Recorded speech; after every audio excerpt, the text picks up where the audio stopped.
Welcome back to another RC adventure. My brother and I both are running our Vanquish Phoenixes. His is the blue one with a Holmes Hobby Crawlmaster brushed motor in it, and I think he's running on 1.9-inch Proline trenchers. Mine is the one with the Toyota body on it, hard body, and the goofy paint job. And I'm running a Spektrum 2300 kV, the Firma 2-in-1 motor, and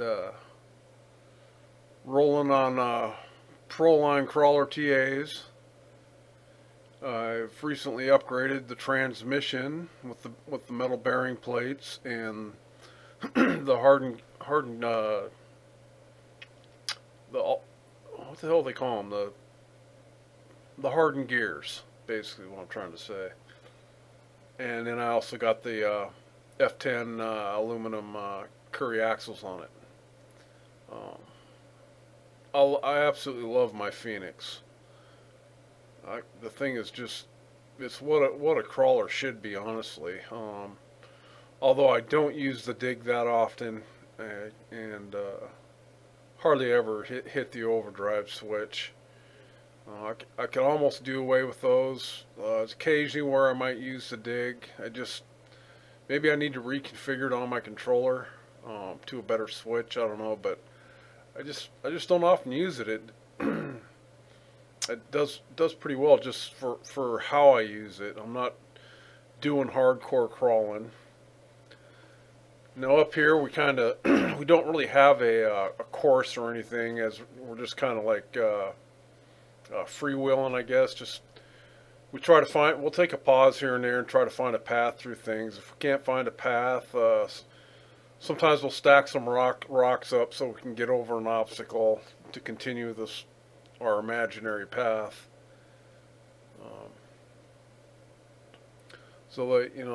The scenery out here is just absolutely beautiful. We had a lucky day. The sun was out. I guess the downside of the sun is the shadows and stuff. It goes from a bright setting into the shade. It's hard to see the vehicle when it's in the shade, but on camera anyways. But yeah, my brother's coming through here with his Phoenix. And we're about to climb up over this little obstacle here. I think I just shoot right on through. I don't know, I think this is one of those where we had to stack a few rocks right here. There was a big hole down there and we just couldn't get up it. So, a little bit of heavy editing on the video makes me look like a good driver. And a little slow motion here and there, so I can love watching the articulation of these vehicles. And right here I'm about to get I'll start pushing this rock here on the right. I literally could have just pushed it right out of my way. That's a pretty good sized rock for that little rig to be pushing around.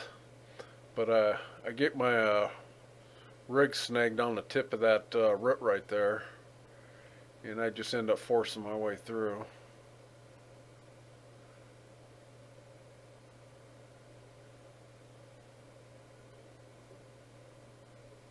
A nice little shot here coming up and over.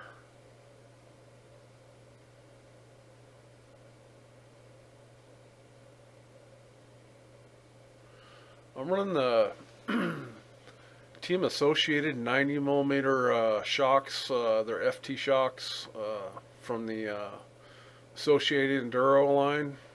I'm running them upside down because the tops of shocks, they won't mount without something to extend it out a little bit from the tower. I'm also running the what's the name of that company for my shock towers, the Pirates RC or something like that, shock towers on it.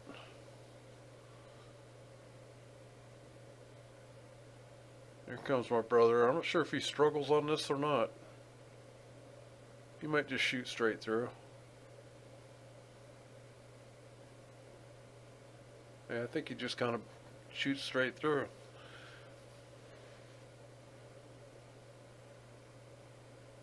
I think he should. I think he should weather that body a little bit. That blue, I love that blue.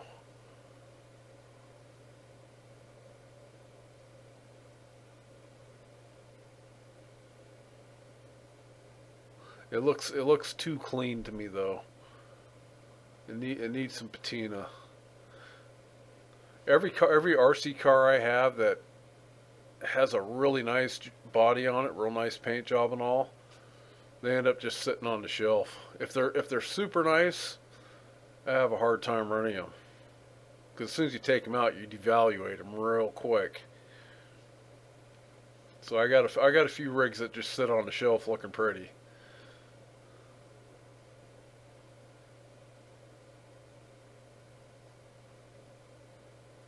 Looks like he kind of takes a slightly different route than me. I think I mentioned this before in my other videos. He has struggles with proper tire placement of his front tires a lot, I noticed, and it kind of screws him as he's trying to get through an obstacle. I don't know why he shot so wide on that. I think he does alright coming down through here. There's a couple other spots later on in the video where he struggles a little bit. He watched me go through an area, and you know, my tire placement was kind of planned out before I went through it, and then so he watches me do it, but I don't think he really planned out his tire placement. And that's going to come up here in a minute or two. This little spot. As we drop down the hill here, we come around a corner and we come back up through this spot, and that's where he kind of struggles through an area where I just did good tire placement and got through it without any issues.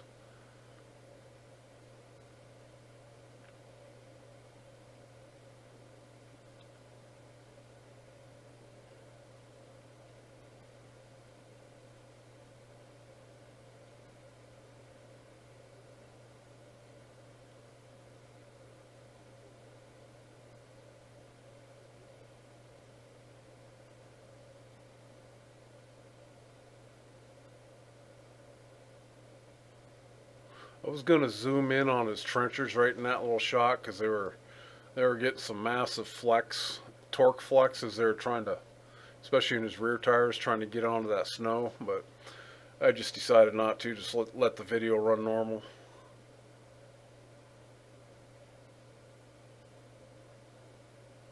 They're about ready to come. I'm going to hook a hard left through this spot here, and it's too narrow for him to take his truck through. So he decides to go around the other way, and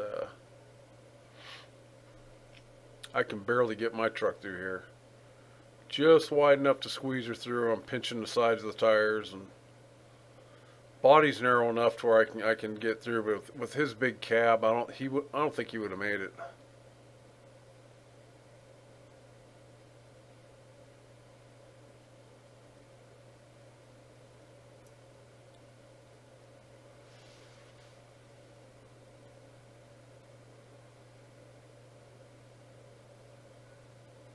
So here he comes. He's not going to hook that hard left. He's gonna go all the way around where I'm standing with the camera.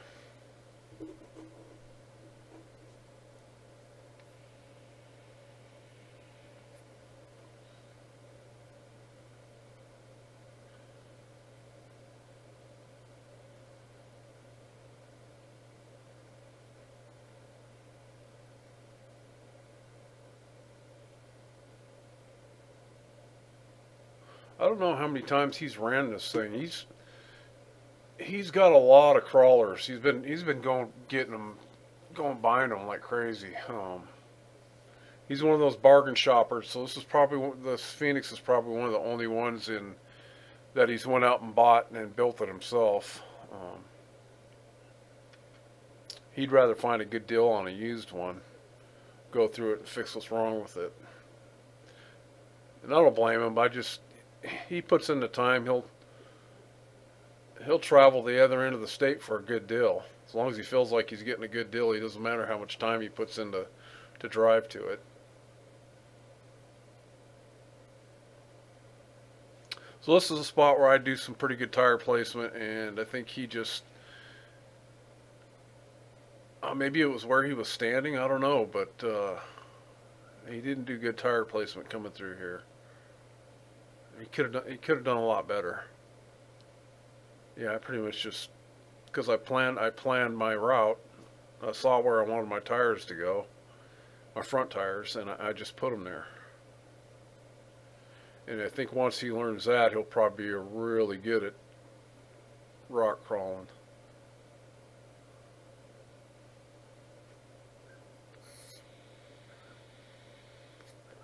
So what I did there with my passenger tire, he doesn't do, and his truck flips over on the side.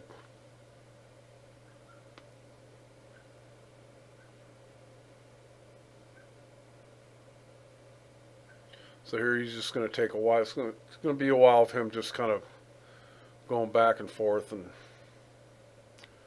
trying to get a grip on something to give him forward momentum.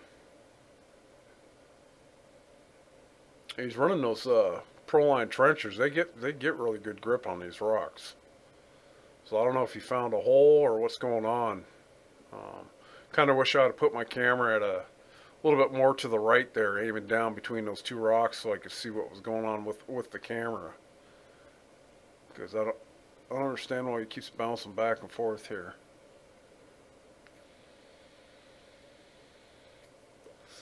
And he's not here to defend himself, so it probably sounds like I'm beating him up a little bit, but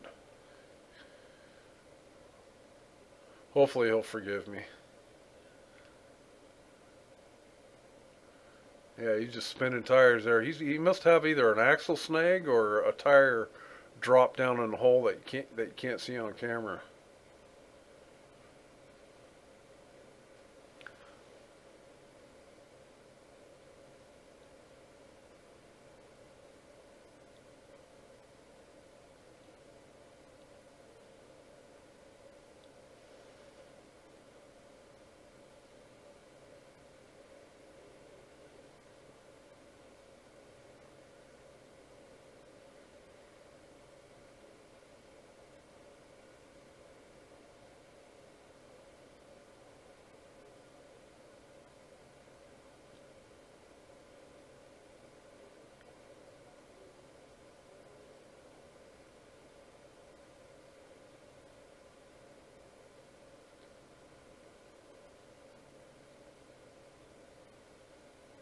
He's taking a completely different route than what I took.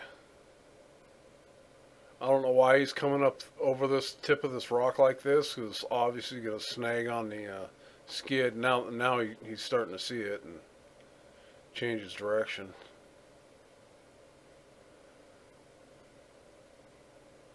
Yeah, I just don't know what's going on there. If it's him or if it's that big body dragging on a side of the rock, or he's getting his tire in a hole, or if it's, you know, what's going on. Because I buzzed through there pretty easy. See that right there? He didn't put his tire on that other rock. But he got her out.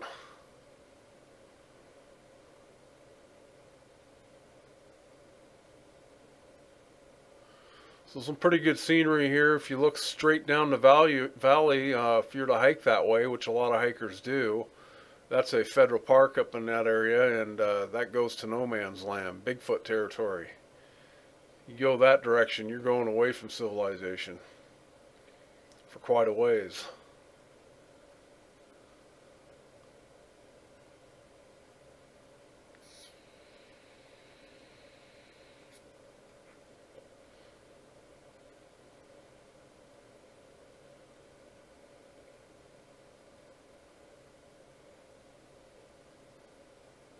I start coming up through here, and I think my right rear tire drops into a hole, and it stopped me from coming through.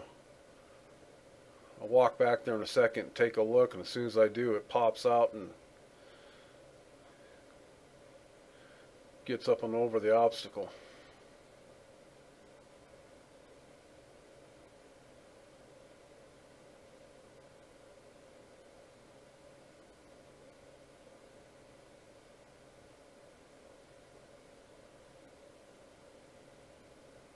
Yeah, look at that. Look at that tire climb up that rock. Yeah, I'm just spinning back there. I'm snagged up on in a hole there.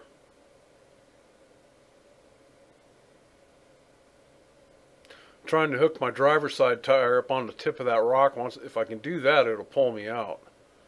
But I just can't get it. It just wants to keep walking to the left.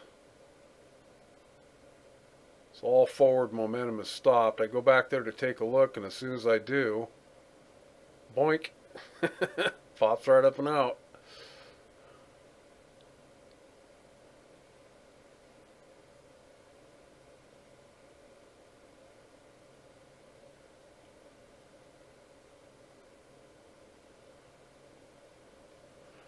Hey, don't forget to smash that like button. Give me a subscribe and leave a comment if you like.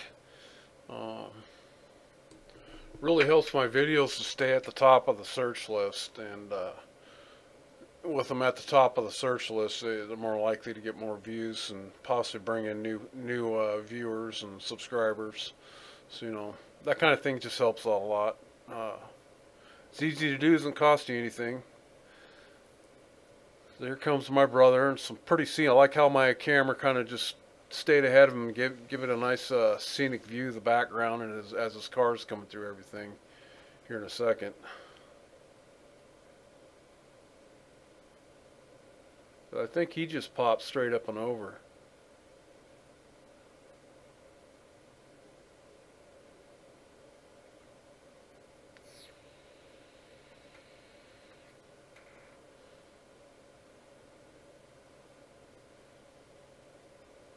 Maybe it gives it the throttle a burst here in a second, and it just punches them through. There it goes.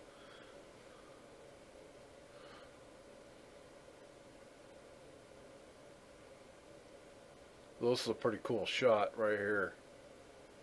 Look at that. Isn't that beautiful?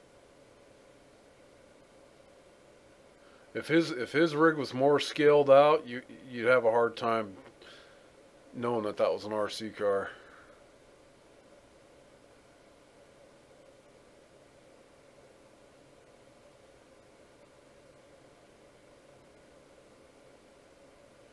Alright, that's the end of the video. Hit that like button and give me a subscribe or a comment. And stay tuned for part 2 of this Phoenix on Phoenix run.